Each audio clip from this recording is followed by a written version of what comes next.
Hello friend, मैं आनंद राज।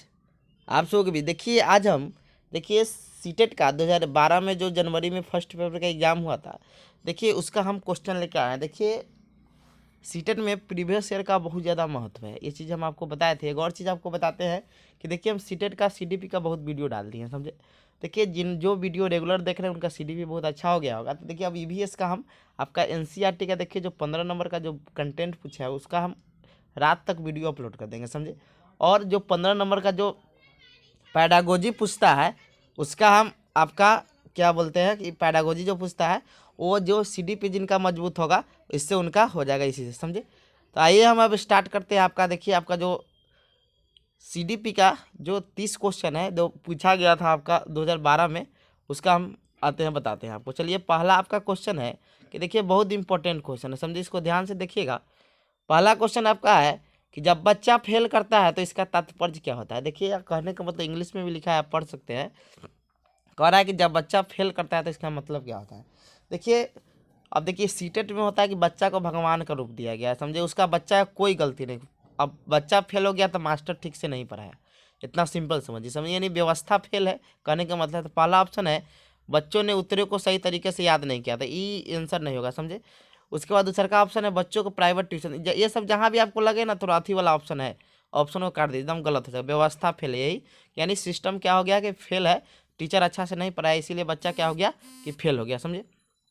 आगे आगे फिर आपका चौथा ऑप्शन है कि बच्चा, देखिए बच्चा भगवान का रूप होता है तो बच्चा पढ़ने के लिए योग्य क्यों नहीं होता। इसका आंसर क्या हो जाएगा आपका पहला का, तो पहला का आपका 3 नंबर हो जाएगा, यानी व्यवस्था क्या नहीं, द सिस्टम वाइज फेल, यानी व्यवस्था फेल है। दूसरा क्वेश्चन है कि शिक्षण से अधिगम पर बल देने वाला परिवर्तन हो सकता है। देखिए आप जानते होंगे कि पहले के जो शिक्षा पद्धति थी वो शिक्षण आधारित नहीं, बच्चा को मतलब टीचिंग मास्टर जो आता था जो पढ़ा के चल जाता। लेकिन अभी का जो सिस्टम क्या है कि सीखने वाला यानी बच्चा स्वयं सीख सकता है, तो ये बाल केंद्रित शिक्षा प्रणाली में होता है, समझिए। तो वही कह रहा है कि शिक्षण से अधिगम पर बल देने वाला परिवर्तन हो सकता है। पहला ऑप्शन है बाल केंद्रित शिक्षा पद्धति अपना कर, एकदम सही, बिल्कुल बात है। रटना जहाँ बोले हैं कहाँ रहेगा, खत्म कर। अग्र शिक्षण, अग्र मतलब होता है आगे, वो चीज़ नहीं होगा, आगे उसको अथी करके नहीं होगा। परीक्षा बोले थे जहाँ ऑप्शन मेरे, ऑप्शन काट दीजिए। तो आपका क्या हो जाएगा, बाल केंद्रित शिक्षा पद्धति अपनाकर, यानी अडॉप्टिंग चाइल्ड सेंटर्ड पैडागोजी को अपनाकर। तीसरा क्वेश्चन है कि बीजों का अनुकरण संकल्पना संकल्पना के शिक्षण की सबसे प्रभावी पद्धति यानी सबसे अच्छा पद्धति कौन है। पहला ऑप्शन है विद्यार्थियों द्वारा पौधे के बीज को बोना, उसके अनुकरण के चरणों का अवलोकन। देखिए वो चीज़ आप जानते होंगे कि कोई चीज़ बच्चा जो स्वयं करके करता है ना वो चीज़ सबसे बेटर होता है। यानी बच्चा स्वयं जो मतलब अपने से करता है तो वो चीज़ उसको समझ आता है कि ये चीज़ होता है। आप भी प्रैक्टिकल जो कीजिएगा कोई चीज़ तो वो चीज़ याद रखिए। मान लीजिए आप साइकिल चलाए हुए हैं तो आप कबो नहीं भूलिएगा, साइकिल कितने दिन बाद चलाइएगा तो आपको याद रहेगा, समझे। तो यानी जो आप किए रहेंगे ना उसको आप कभी नहीं भूलिएगा। तो वही कह रहा है कि बीजों का अंकुरन संकल्पना के शिक्षण की सबसे प्रभावी पद्धति है। पहला ऑप्शन है विद्यार्थियों द्वारा पौधों को बीज बोना और उनके अनुकूलन के चरणों का अवलोकन करना। हम सही बात है कि बच्चा को बीज बोने के लिए कहेंगे और उसको बीज को कैसे कैसे अनुकूलन हो रहा है उसके चरणों को अवलोकन करने के लिए कहेंगे, समझे। आप कहेंगे सर ये बहुत नहीं, बहुत प्रोसेस लंबा नहीं होता है क्योंकि बीज का अंकुरन एक दिन में हो जाएगा आपका, समझे। तो एक कीजिएगा तो पता चल जाएगा कैसे कैसे उसमें स्फुटन होता है, समझे। तो इसका आंसर ये हो सकता है, सही है। लेकिन आप सब ऑप्शन पढ़ेंगे। श्याम पे देखिए चित्र बना दीजिएगा तो वो बच्चा देखिए सब ऑप्शन तो आपका सीटेट में सब सही लगता है लेकिन उसमें से आपका सबसे बेटर ऑप्शन चुनना है, समझे। चित्र दिखा दीजिएगा तो बच्चा कैसे समझेगा कैसे कैसे वृद्धि होता है, ये तो व्याख्या कीजिएगा तो और नहीं समझेगा। तो आपका बच्चा अपने प्रयोग करेगा तो उसको पता चलेगा, समझे। चौथा क्वेश्चन आपका है कि समावेशी शिक्षा मतलब है ऑप्शन ए में। देखिए जहाँ भी आपका विविधता वाला मिले, विविधता मतलब होता है भिन्न भिन्न मतलब तरह का, यानी होता है कि भिन्न भिन्न तरह का मतलब डाइवर्सिटी का। तो समावेशी कक्षा में क्या होता है, विकलांगों बजा रहता है, सब तरह का बच्चा रहता है, यानी कक्षा में विविधता का उत्सव बनाती है, एकदम सही बात है। दूसरा ऑप्शन है कठोर, जहाँ मैंने आँख मुँह काट लिए, तथ्य ये सब होगा नहीं। हाशिया प्रवर्ग में शिक्षा समृद्ध संबंधित ये सब होगा नहीं।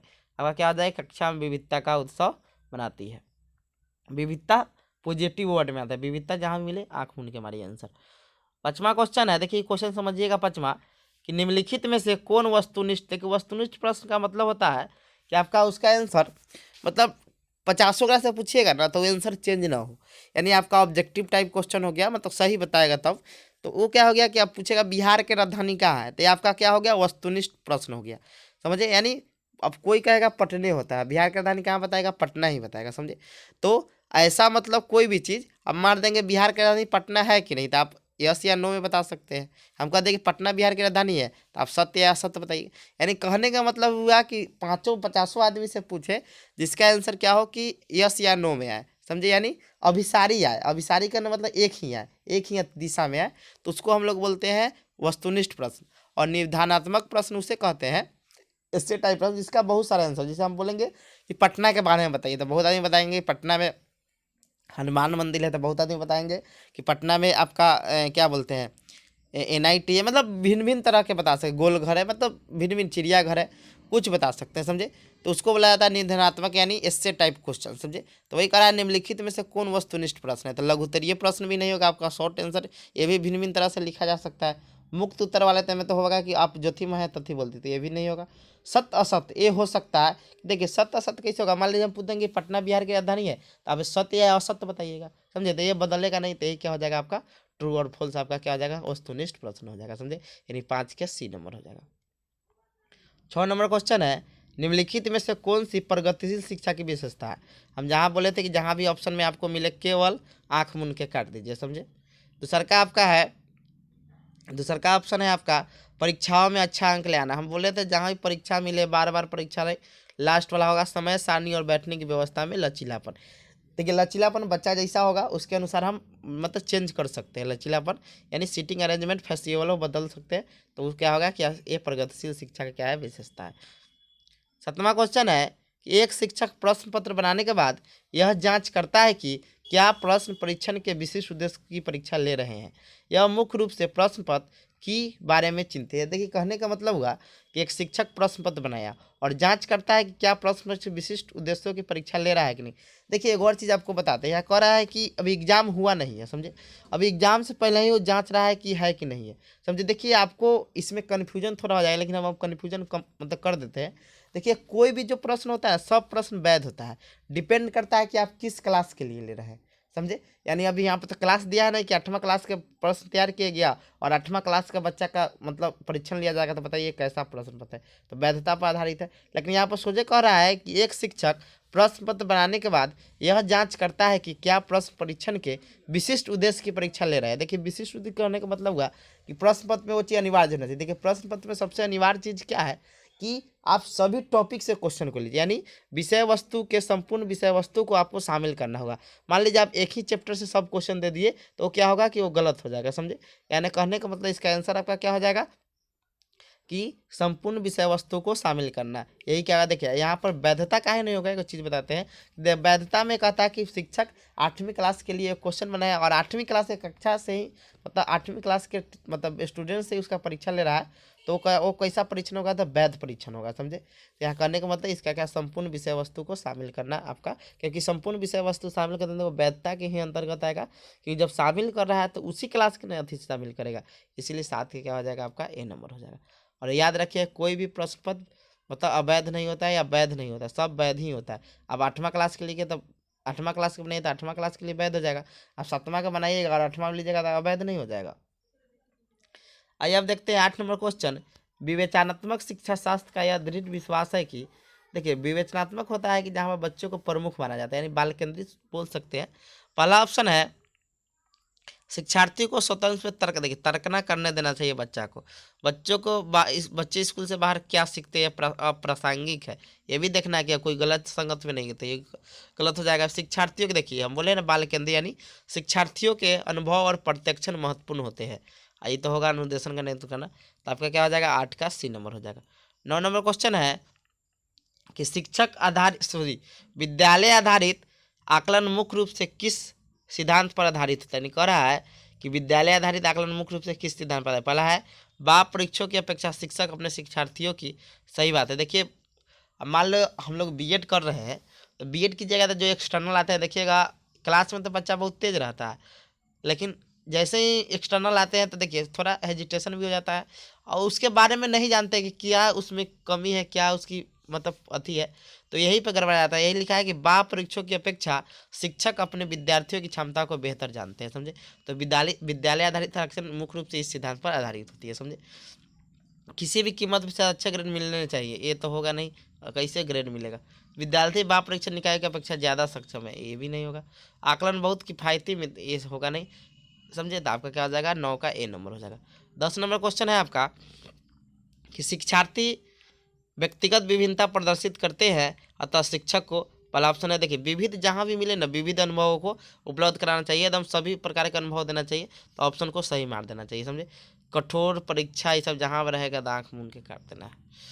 11 नंबर क्वेश्चन है निम्नलिखित में से कौन सा विकास का सिद्धांत, देखिए विकास का सिद्धांत कौन है? पहला ऑप्शन है विकास की दर समान, देखिए सही बात है कि सभी की विकास दर क्या होती है? समान नहीं होती, अलग अलग होती है, सही बात है, ये सही हो सकता है। विकास देखिए हमेशा रेखीय नहीं होता है, कभी मिश्रित भी होता है, चक्रीय होता है। यह निरंतर चलने वाली प्रक्रिया, निरंतर चलने वाली प्रक्रिया नहीं करा रहता तो हो जाता, ये भी गलत है। अब विकास की सही अंतर संबंधित होता है, ये भी गलत हो गया। तो आपका पहला का क्या हो जाएगा? 11 का ए नंबर हो जाएगा। 12 नंबर है मानव विकास को क्षेत्रों में विभाजित किया जा सकता है। देखो मानव विकास को पहले शारीरिक विकास बांटा जाता है। देखो शारीरिक, तो आपका पहले ही आपका 2 नंबर और 3 नंबर ऑप्शन करें, पहले शारीरिक में बांटा जाता है, तब आपका संज्ञानात्मक सब, संवेगात्मक ही सब आता है। और देखिए एगो यहाँ पर है। और देख लीजिए विकास में आपको मालूम होगा कि विकास में आध्यात्मिक विकास नहीं होता है, समझे? तो ये भी आपका ऑप्शन कट जाएगा। तो बचा कौन आपका? ए नंबर ऑप्शन। देखिए यहाँ पर शारीरिक दिया है लेकिन आध्यात्मिक विकास दिया है, जो गलत बात है, आध्यात्मिक विकास नहीं होता है आपका। तो ए नंबर हो जाएगा क्या आपका? यहाँ पर देख लीजिए, तो आपका शारीरिक, संवेगात्मक, सॉरी संज्ञानात्मक, संवेगात्मक और सामाजिक। समझे? और देखिए यहाँ पहले शारीरिक विकास रहता, ए में आध्यात्मिक लगा हुआ है, और शारीरिक विकास रहता तो पहले ये हो जाता। समझे? आइए 12 नंबर में आते हैं। 13 नंबर में एक शिक्षिका पाठ्य पुस्तक और फल सब्जियों के कुछ चित्रों का प्रयोग करती है और अपने विद्यार्थियों से चर्चा करती है। विद्यार्थी जानकारी को अपने पूर्व ज्ञान से जोड़ते हैं और पोषण की संकल्पना को सीखते हैं। यह उपागम डैश को आधारित। देखिए कहने का मतलब हुआ कि देखिए एगो टीचर है, शिक्षिका है, और कुछ दिखाकर और मतलब पूर्व ज्ञान, आप लोग लेसन प्लान बनाएंगे तो पूर्व ज्ञान के आधार पर नए ज्ञान का क्या करें? निर्माण नहीं होता, ज्ञान का निर्माण किया जाता है। तो यह उपागम क्या कहलाता है? ज्ञान का निर्माण कहलाता है। क्या कहलाता है आपका? ज्ञान के निर्माण। 13 का क्या हो जाएगा आपका? डी नंबर हो जाएगा। 14 नंबर है कि एक बच्चे की दादी उसे अपनी गोद, सॉरी, एक बच्चे की दादी उसे उसकी माँ की गोद से लेती है तो बच्चा रोने लगता है। बच्चा डैश के कारण होता है। देखिए को मालूम होगा आपको कि देखिए बच्चा जो होता है ना अपनी माँ से इमोशन रूप से जुड़ा हुआ रहता है बहुत अच्छा से। तो जैसे ही उसकी दादी लेगी तो वो रोने लगा, तो क्या होगा इसका? कि वह संवेगात्मक दुश्चिंता है, उसमें क्या है? दुश्चिंता, संवेगात्मक यानी इमोशन, इमोशन एंजाइटी है उसमें। समझे? तो यहाँ पर देखिए वियोग नहीं होगा। वियोग वो कभी जा रहा है दोस्त कमाने जा रहा है कि वियोग का? अजनबी भी वो नहीं है, सामाजिक भी नहीं है, यानी आपका संवेगात्मक दुश्चिंता हो जाएगा। अगले का है शिक्षा के संदर्भ में सामाजिकरण से तात्पर्य है। देखिए सामाजिकरण का सिंपल मतलब होता है अपने सामाजिक वातावरण का अनुकूलन और समायोजन। ये चीज़ आपको मालूम ही है। 15 क्या आ जाएगा? सी नंबर। 16 नंबर है कि राज्य स्तर की एक एकल गायन प्रतियोगिता के लिए विद्यार्थियों को तैयार करते समय एक विद्यालय लड़कियों की वर्दिता, यानी लड़कियों को ज़्यादा वैल्यू दे रहा है। तो क्या है आपका? तो ये लैंगिक मतलब पूर्वाग्रह यानी जेंडर बायस है कि लड़की अच्छा गाना गाती है, जरूरी नहीं है। 14 है आपका 17 नंबर क्वेश्चन कि वाइगोस्की बच्चों के सीखने में निम्नलिखित में से किस कारक की महत्वपूर्ण भूमिका पर बल। देखिए आपको मालूम होगा वाइगोस्की में 3 चीज़ आप याद रखिएगा, कल्चर सोशल कल्चर और लैंग्वेज, यानी SCL याद रखिएगा। तो देखिए सोशल हो गया सामाजिक, कल्चर सांस्कृतिक और भाषा। तो देख लीजिए अनुवांशिक होता नहीं, नैतिक न होता है, शारीरिक नहीं होता है, क्या होता है? सामाजिक होता है। यानी 8 9 17 क्या आ जाएगा? D number. आइए 18 नंबर क्वेश्चन है कि एक शिक्षिका अपने शिक्षार्थियों की विभिन्न अधिगम शैलियों को संतुष्ट करने के लिए वैविध्यपूर्ण मतलब विभिन्न प्रकार के, समझे, कार्यों का उपयोग करती तो बताइए। आपको मालूम होगा कि जो आपका गार्डनर का बहुबुद्धि सिद्धांत है वो क्या है कि विभिन्न, उसमें विभिन्न प्रकार की बुद्धि होता है। समझे? तो वही कह रहा है एक शिक्षिका अपने शिक्षार्थियों की विभिन्न अधिगम शैलियों को संतुष्ट करे, मतलब विभिन्न तरह से पढ़ाने के लिए विभिन्न बहुबुद्धि सिद्धांत पर यह आधारित है। समझे? तो 18 क्या हो जाएगा? 2 नंबर हो जाएगा।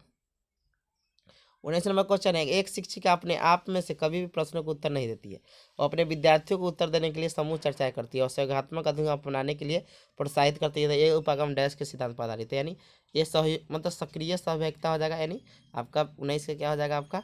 तो ए डी नंबर हो जाएगा। आइए 20 नंबर देखते हैं क्वेश्चन। 20 नंबर है आपका कि निम्नलिखित में से कौन से शिक्षा से संबंधित अधिगम को प्रभावित करने वाला कारक है? पहला ऑप्शन है बैठने के, देखिए बैठना शिक्षक से क्या मतलब है? सीखते हैं संसाधन से क्या मतलब है, विषय वस्तु। अनुभव की प्रकृति से क्या मतलब है, तो आपका क्या हो जाएगा विषय वस्तु में परिणता, यानी शिक्षक विषय वस्तु की परिणता उसमें कितना जानता है, यानी mastery over the subject matter. अब देखते हैं 21 नंबर, कोहलवर के अनुसार शिक्षक बच्चों में नैतिक मूल्यों का विकास कर सकता है। धार्मिक शिक्षा का तो धार्मिक शिक्षा बच्चे देना नहीं है, व्यवहार को स्पष्ट ये ना होगा। हाँ, ये हो सकता है नैतिक मुद्दे पर आधारित चर्चाओं में उन्हें शामिल कर। ये देखिए कोहलवर था नैतिक विकास का सिद्धांत दिया था, इसलिए नैतिक मुद्दे पर ये आपका हो जाएगा। 22 नंबर क्वेश्चन है, इस छोटे शिक्षार्थियों को कक्ष में समवयस्कों के साथ अंतःक्रिया करने के लिए प्रोत्साहित करना चाहिए। इससे एक दूसरे के प्रश्नों को उत्तर सीख सकते हैं। ये होगा नहीं, पाठ्यक्रम जल्दी होगा नहीं। हाँ, ये हो सकता है वो पढ़ने के दौरान सामाजिक कौशल सीख सकते हैं, समझे। 23 नंबर है कि जब एक नियोग बच्चा पहली बार विद्यालय आता है तो शिक्षक को क्या करना चाहिए। पहला ऑप्शन है बच्चों की नियोक्ता के अनुसार उसे होगा नहीं। दूसरा है उसे अन्य विद्यालय से अलग करना चाहिए। तीसरा है सहकारी योजना विकसित करने के लिए बच्चों को माता पिता के साथ चाहते। देखिए आप तारे जमीन पर फिल्म देखे होंगे, तो जो ऋतिक क्या नाम है आमिर खान आता है, तो जो बच्चा डिस्लेक्सिया सब बीमारी से ग्रसित रहता है उसके गार्जियन से बात करते हैं बच्चा को ऐसे पढ़ाना चाहिए, यानी सहकारी योजना विकसित करने के लिए बच्चों के माता पिता के साथ चर्चा करनी, यानी 23 क्या हो जाएगा सी नंबर हो जाएगा। 24 है पियाजे के संज्ञानात्मक विकास के चरणों इंद्रिय गामा को, यानी पहला अवस्था में क्या होता है, तो क्या होता है आपका अनुकरण स्मृति और मानसिक निरूपण होता है। तार्किक रूप से समस्या समाधान करने के वक्त आपका चौथा अवस्था जो होता है आपका औपचारिक संक्रियात्मक अवस्था, तो उसमें होता है। और आपका विकल्पों के निर्माण विश्लेषण करने के साथ आपका तीसरा में होता है मूल संक्रियात्मक, सामाजिक मुद्दों से सराबर, ये भी तीसरा में ही रहता है। आइए देखते हैं 25 नंबर क्वेश्चन, मानव व्यक्तित्व परिणाम है। पहला ऑप्शन है पालन पोषण और शिक्षा का, होगा नहीं। हाँ, ई वाला होगा कि अनुवांशिकता और वातावरण के अंदर क्रिया, जहाँ भी मिले आँख मूड़ के आंसर मारिए, समझे। 25 के क्या हो जाएगा 2 नंबर। 26 नंबर क्वेश्चन है शिक्षण अधिगम प्रक्रिया में व्यक्तिगत रूप से ध्यान देना महत्वपूर्ण है, क्योंकि शिक्षार्थी हमेशा समूहों में ही बेहतर सीखते हैं।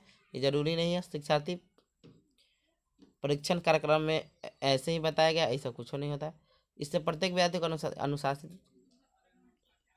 अनुशासित करने के लिए शिक्षक के बेहतर, ये होगा नहीं। आपका चौथा है बच्चे की विकास दर भिन्न होती है और विभिन्न तरीके से सीखते हैं। सही बात है, क्या है कि व्यक्तिगत रूप से देखना इसीलिए जरूरी है कि देखिए कि शिक्षार्थी क्या होते हैं कि विकास दर भिन्न होती है और विभिन्न तरीकों से सीखते हैं। नहीं, 26 का क्या हो जाएगा डी नंबर। 27 नंबर क्वेश्चन आपका है निम्नलिखित में से कौन सी समस्या समाधान की वैज्ञानिक पद्धति की प्रथम चरण है। यानी पहला ऑप्शन है आपका कल्पना का, पर देखिए आप प्रायः आपका वैज्ञानिक 6 तरह से करते हैं। देखिए समस्या समाधान की वैज्ञानिक पद्धति का पहला चरण होता है आपने समस्या को जानना है कैसे, नहीं समस्याओं की प्रति जागरूकता, यानी आपका 27 का बी हो जाएगा।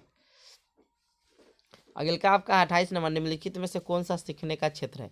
देखिए सीखने का जो ब्लूम दिए थे 3 क्षेत्र है, भावात्मक, क्रियात्मक और संज्ञानात्मक। तो भावात्मक इसका हो जाएगा नहीं, 28 से क्या हो जाएगा बी हो जाएगा। 29 नंबर है जब बच्चा कार्य करते हुए उबने लगता है तो इस बात का क्या संकेत हो रहा है कि बच्चों को संभवतः कार्य बार बार हो रहा है, यानी 29 से क्या हो जाएगा ए नंबर हो जाएगा। 30 नंबर है कि प्राय विद्यार्थियों की त्रुटि समिति की वो कैसे सीखते हैं, यानी 30 का क्या हो जाएगा ए नंबर। आपका ये कंप्लीट हो गया, थैंक यू।